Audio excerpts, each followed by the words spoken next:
വാർത്തകളും നോട്ടിഫിക്കേഷനും ലഭിക്കാൻ ഉടൻ തന്നെ സബ്സ്ക്രൈബ് ചെയ്യുക. തൊട്ടപ്പുറത്തുള്ള ബെൽ ഐക്കണിൽ ക്ലിക്ക് ചെയ്തുകൊണ്ട് ഓൾ എന്നുള്ള ഓപ്ഷൻ തിരഞ്ഞെടുക്കുക. കേരളത്തിലെ മുസ്ലിങ്ങളെ ബിജെപിക്കൊപ്പം നിർത്തുക എന്ന ബിജെപി കേന്ദ്ര നേതൃത്വത്തിന്റെ ലക്ഷ്യത്തിലെ ഏറ്റവും പ്രധാനപ്പെട്ട നീക്കമായിരുന്നു AP അബ്ദുള്ളക്കുട്ടി. അബ്ദുള്ളക്കുട്ടിക്ക് ഒരു ദേശീയ മുസ്ലിം എന്ന പരിവേഷം നൽകിക്കൊണ്ട് തന്നെയാണ് അബ്ദുള്ളക്കുട്ടിയെ ബിജെപി അവതരിപ്പിച്ചത് പോലും. പ്രധാനമായും കേരളത്തിലെ മുസ്ലിങ്ങളെ ബിജെപിയിലേക്ക് അടുപ്പിക്കുക എന്ന ദൗത്യം തന്നെയായിരുന്നു അബ്ദുള്ളക്കുട്ടിയുടെ ചുമതല. അതുകൊണ്ട് തന്നെയാണ് അബ്ദുള്ളക്കുട്ടിക്ക് ദേശീയ ഉപാധ്യക്ഷ സ്ഥാനം നൽകിയത്. അല്ലാതെ ബിജെപിക്ക് ഉപാധ്യക്ഷ സ്ഥാനത്തേക്ക് വേറെ നേതാവിനെ കിട്ടാഞ്ഞിട്ടല്ല.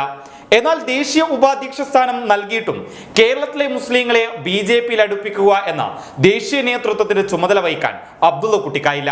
അതിന്റെ ഏറ്റവും വലിയ ഉദാഹരണമാണ് മലപ്പുറം ലോക്സഭാ ഉപതെരഞ്ഞെടുപ്പ്. മുസ്ലിം വോട്ടർമാർ കൂടുതലുള്ള മലപ്പുറത്ത് നിന്ന് ബിജെപി ഉപതെരഞ്ഞെടുപ്പിലേക്ക് മത്സരിപ്പിക്കാൻ തീരുമാനിച്ചത് AP അബ്ദുള്ളക്കുട്ടിയായിരുന്നു. മലപ്പുറത്തെ മുസ്ലിങ്ങളെ അബ്ദുള്ളക്കുട്ടിയിലൂടെ ബിജെപിയിലേക്ക് അടുപ്പിക്കുക എന്നതായിരുന്നു ഇതിനു പിന്നിലെ ബിജെപിയുടെ രാഷ്ട്രീയം. എന്നാൽ മലപ്പുറം ലോക്സഭാ ഉപതെരഞ്ഞെടുപ്പിൽ ബിജെപിയുടെ ദേശീയ മുസ്ലിമായ അബ്ദുള്ളക്കുട്ടി 8 നിലയിൽ പരാജയപ്പെടുകയായിരുന്നു. 8 നിലയിൽ പൊട്ടി എന്ന് മാത്രമല്ല, 2019 മലപ്പുറം ലോക്സഭാ തെരഞ്ഞെടുപ്പിൽ മത്സരിച്ച ബിജെപി സ്ഥാനാർത്ഥിയായ ഉണ്ണികൃഷ്ണൻ ലഭിച്ച വോട്ട് പോലും അബ്ദുള്ളക്കുട്ടിക്ക് കിട്ടിയില്ല.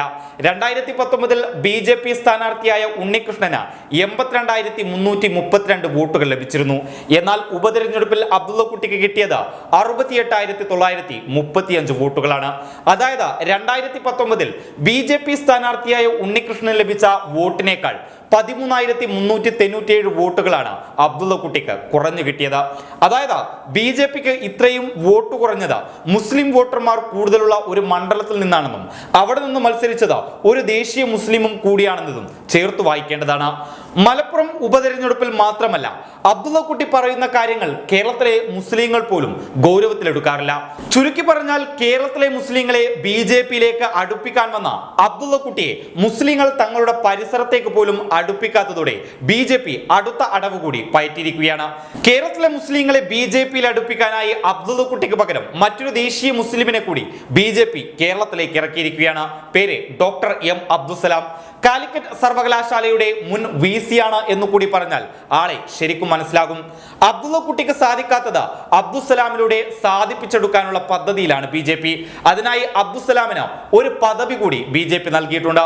ബിജെപിയുടെ ന്യൂനപക്ഷ വിഭാഗമായ ന്യൂനപക്ഷ മോർച്ച ദേശീയ ഉപാധ്യക്ഷനായാണ് ഇപ്പോൾ M അബ്ദുസലാമിനെ നിയമിച്ചിരിക്കുന്നത്. ന്യൂനപക്ഷ മോർച്ചയുടെ ദേശീയ ഉപാധ്യക്ഷ സ്ഥാനത്തേക്ക് ബിജെപിക്ക് വേറെ നാട്ടിൽ നിന്ന് ആളെ കിട്ടാഞ്ഞിട്ടല്ല. ഒരു സീറ്റ് പോലും കിട്ടാത്ത കേരളത്തിൽ നിന്ന് ഒരു മുസ്ലിമിന് ന്യൂനപക്ഷ മോർച്ചയുടെ ദേശീയ ഉപാധ്യക്ഷ സ്ഥാനം ബിജെപി നൽകുന്നത് ബിജെപിയിലെത്തിയാൽ ഉടൻ തന്നെ ദേശീയ തലത്തിൽ സ്ഥാനം കിട്ടുമെന്നും അത് കണ്ട് കാലുമാറുന്നവരെ തങ്ങളുടെ കൂടെ നിർത്താനുമാണ് ബിജെപിയുടെ പദ്ധതി. ചിലപ്പോൾ ദേശീയ തലത്തിൽ എന്തെങ്കിലും പദവി കിട്ടുമെന്നറിഞ്ഞാൽ ചില മുസ്ലിങ്ങൾ M അബ്ദുസലാമിന് പിന്നാലെ പോകുമായിരിക്കാം. ഏതായാലും കേരളത്തിൽ ബിജെപി മുസ്ലിങ്ങളെ അടുപ്പിക്കാൻ വലിയ പദ്ധതികൾ തന്നെയാണ് ആവിഷ്കരിച്ചിരിക്കുന്നത്. അതിന്റെ ഒരു ഭാഗമാണ് ഇപ്പോൾ M അബ്ദുസലാം. 2019 M അബ്ദുസലാം ബിജെപിയിലേക്ക് ചേർന്നത്. UDF നോമിനിയായി 2011 മുതൽ 2015 കാലത്താണ് സലാം കാലിക്കറ്റ് VC ആയത്. അബ്ദുസലാം VC ആയിരുന്ന കാലത്താണ് സർവകലാശാലയുടെ ചരിത്രത്തിൽ തന്നെ ഏറ്റവും കൂടുതൽ സമരങ്ങളും വിവാദങ്ങളും അരങ്ങേറിയിരുന്നത്. വിദ്യാർത്ഥി സംഘടനകൾക്കൊപ്പം അധ്യാപക സർവീസ് സംഘടനകളും വിവിധ വിഷയങ്ങളിൽ VCക്കെതിരെ സമരവുമായി രംഗത്തെത്തിയതും ഈ സമയത്തായിരുന്നു. News desk public Kerala.